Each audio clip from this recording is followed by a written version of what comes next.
All right, you guys, so I want to do a quick video walkthrough of the first module.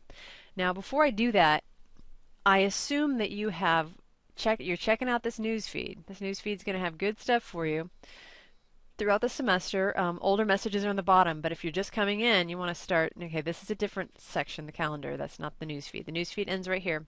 So do the things in it. It's got a welcome video, getting around, and tips on how you use D2L and access to D2L tutorials. D2L is synonymous with CourseDen. So make sure you're checking out that news feed. Eventually it stops showing everything and you can go here to, of course, see the whole thing. So anyway, do keep an eye on that. And then also the calendar tool, if you click here, you can open it up and you'll have events will eventually start popping up over here as well. So keep an eye out for those things. So let's go in and check out the first module. I do want to say that I'm using a new tool this semester for the very first time called the checklist. And one thing you can do is go in here for each module.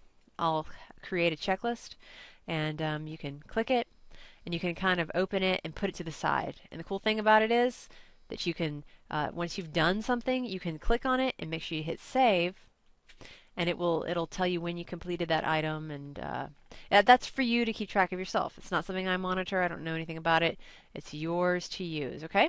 It's also linked inside of the module, so I'll put that to the side, but maybe I'll refer to it as we walk through the module. All right, so let's go into the module. How do we get there? We go to content, and then you can click on, any item in there, and it'll open up the split screen.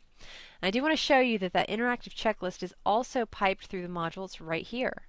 You see I've already checked off the first item. I completed it at 7:40 p.m. on Tuesday, and there it is as well, the floating version. Excuse me. I don't know why that just happened. Okay, so this video that you're watching will be displaying right here. The second item in the module, this is my old way of doing checklists, and I'm gonna sort of keep it here for now, but I may, once I become comfortable with using the D2L checklists, those may disappear. It depends on what you guys think. I bet you're gonna like the D2L checklists better. They're just harder for me to make, so, but I'm committed. It's better. All right, so what are you gonna do? There's several main sections. In fact, I'm gonna pull the checklist over before I go through here. You want to read the syllabus. You want to read the course plan for sure. And I also provide, just to let you know, in case you're having issues, at least at first here, with getting in to see various pieces of content, I've provided for backup. I actually put links to the content as well in the checklist. I don't generally like to do that because I don't want you to actually access things this way, but just because there are some issues with content displaying properly, I did that here, and I may have to do that, moving forward in the semester as well. So I want you to read the course plan. This is probably my favorite, I think probably the most important document that you have in this class in terms of just like answering that question of what do I need to be working on, because it's a big picture document. And I've already gone over it in a previous video. So if you go back to the news feed on the home page, you're going to see an announcement about the course plan. You need to pay attention to it.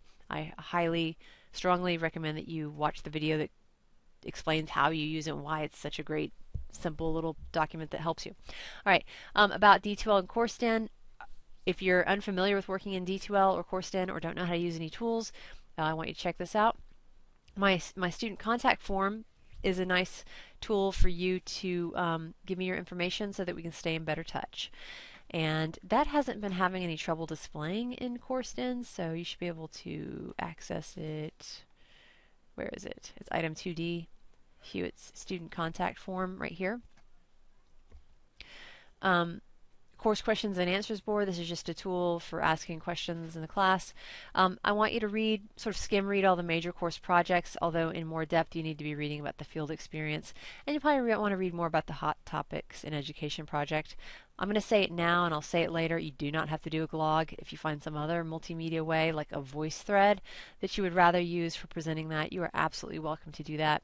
I actually teach instructional technology, and I am not a big fan of the glog. I think they're really cool. I think that they have a little ways to go. And actually, to be fair, Glogs are not quite ready for people to use constantly. They've been, at least up until very recently, they've been in beta. They haven't even been, fully evolved. They've sort of released it for the public to be using them, but they're just sort of glitchy, or they have been in the recent past. So you're welcome to use a glog. They're really cool multimedia posters, but they can be glitchy and hard to use. And so if there's something else you'd rather use, like VoiceThread, which is super easy and not as glitchy, at least from my experience, or 10 other types of there's 100 different tools you could use. So if there's something else you'd rather use, if you can think of a way to present this in a Pinterest or some other way, let me know. But it's not due right now. I need to emphasize that. What I'm having you do here is you're reading through the major course projects, so you have an idea of what we're working on. But and then what you want to do, all you have to do with Hot Topics down here, it's down here. I'll kind of skip ahead. Is you just have to sign up for a hot topic. That's all you have to do. You just sign up for your topic, and then in a couple of months, this assignment's actually due. All right. The things that you do want to work on here, I'm in the orientation module to do section. You want to read the instructions for the discussion introduction to self. You have a lot of different options, including the simplest option, which is opening up the discussion post and using the audio tool to record your introduction yourself. And you can actually attach multiple audio files if you run over, because it only gives you a minute at a time.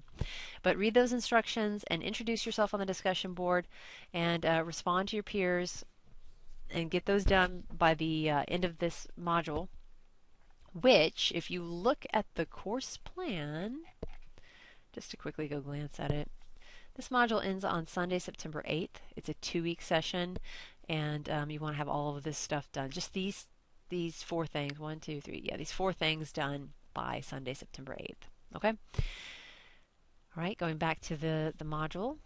Let's see, where's my checklist? All right, you want to make sure your D2L profile is up to date with your name and some information about you. So check out the D2L profile information, and there's a tutorial in there, I believe. And field experience selection. I want you to start the conversation about where you think you're going to want to do your field experience. So read about the field experience in more depth.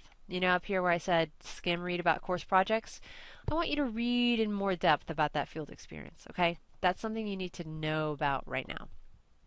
Okay? And finally, I did talk about the hot topics already. You do not have to complete this assignment right now. For some reason, the way I present this, students in the spring thought it's due like in 2 weeks from the start of the semester, but it's honestly not due till, I believe, October. You would look at the course plan to double check that. Let's see, where is it due? Hot topics. Where is it? Oh, there it is. It's due in November. It's due like right before Thanksgiving. So you don't have to worry about it right now. Just you have to pick your topic. And then finally, do get the textbook, because at the end of this module, we're going to launch into weekly discussions based on the readings. And you guys I'm going to put you into groups, and you are going to not only participate in the discussions as discussants, but you're also going to take turns, like across different weeks. You might have 1 or 2 weeks this semester where you are a discussion moderator in addition. And that is, you don't have to post to the discussion board as a discussant. Well, I'll give you the instructions about it later. But your job, in addition to just regular discussion duties, let me put it this way, is that you have to encourage your peers to continue talking, and you try to motivate them as a good moderator would do. Okay, so more instructions on that later. That's coming up, but for now, just get the textbook. You could read chapter 1, because that is the first assigned chapter that we're going to be discussing first thing. And the other chapter that you'll be reading shortly is chapter 6, because that is, so we used to go with chapter 1 then chapter 6, because that's all about your educational philosophy, which ties into your philosophy paper number 1. Okay, so this is the first module. It's really about getting to know each other a little bit, breaking the ice a little bit, and getting to know what the projects are, and getting out questions, and learning how to use various things in D2L. But it's pretty low key. Okay, so don't stress out too much about it. Just get started on the right foot and pick a good field site, pick a good hot topic in education to work on later in the semester, and I'll see you online.